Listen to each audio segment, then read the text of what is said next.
Hey everybody, it's Any Game We Want. I'm Deo, and today I'm going to show you two bosses from Bloodborne. The first two bosses you will run into. The first one that I'm going to be fighting is the Cleric Beast, and then soon after that, it'll be Father Gasgoine. I haven't actually played this game in quite a while, and after I'd finished Wulong, which I might post more videos about that, I felt like going back to this, as one of my coworkers was talking about revisiting all the FromSoft games, and he was now playing Bloodborne. When he was talking about how difficult the bosses were, it made me remember how fun this game could be and how challenging it was. And I myself had actually never finished the game. I had played through a fair bit of it, but I probably only got about halfway through before I probably just got onto some other game that I wanted to play. I was so used to the Dark Souls type combat that it felt a little odd to me to be playing Bloodborne. Not that I didn't enjoy it, but at the time I think it just wasn't for me. This fight was actually done after I cleared essentially the entire area. I was fortunate enough to not really die at all, so I just kept all my blood echoes from the entire run through of the level. I think I got just about everything, something like 7 or 6 blood shards, which I used to upgrade my axe, one of the first weapons you get, to +6. Sorry, not +6. I used 6 blood shards to get it to +2.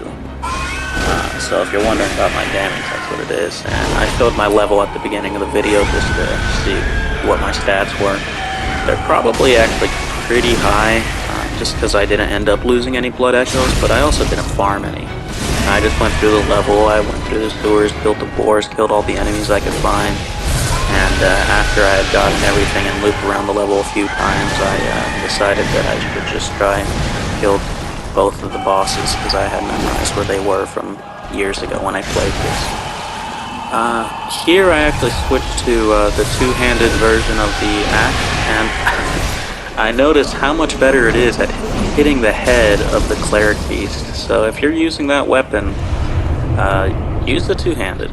It seems to very easily target the head, and probably would have made the fight significantly easier, especially since I didn't actually perform that well during this fight. So I'm going to quickly show what I used my blood echoes for, just so, well, not that anyone watches this, but so no one thinks that I went back and farmed my blood echoes or something to get better stats for Father Gascoine.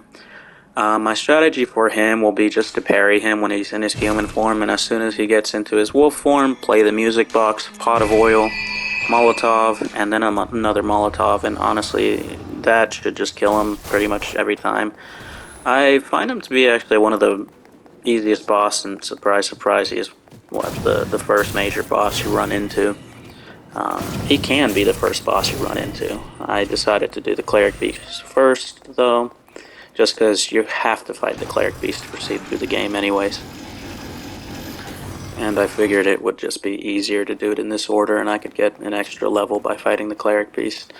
I think I actually had a far easier time fighting Father Gascoine. He was fairly predictable when he's using his one-handed version of the weapon, and although I can't get the parries off really in the two-handed version of his weapon, I do get one towards the end, and after that it should be the end of the fight. I don't remember too well. And yeah, that's pretty much it. Nothing else I really need to say. I might post more Wulong videos for bosses, or I might just keep doing these. Like I always say, you know, anything I want to do. If I don't feel like finishing this, then I won't. See you guys. Beasts all over the shop. You'll be one of them, sooner or later.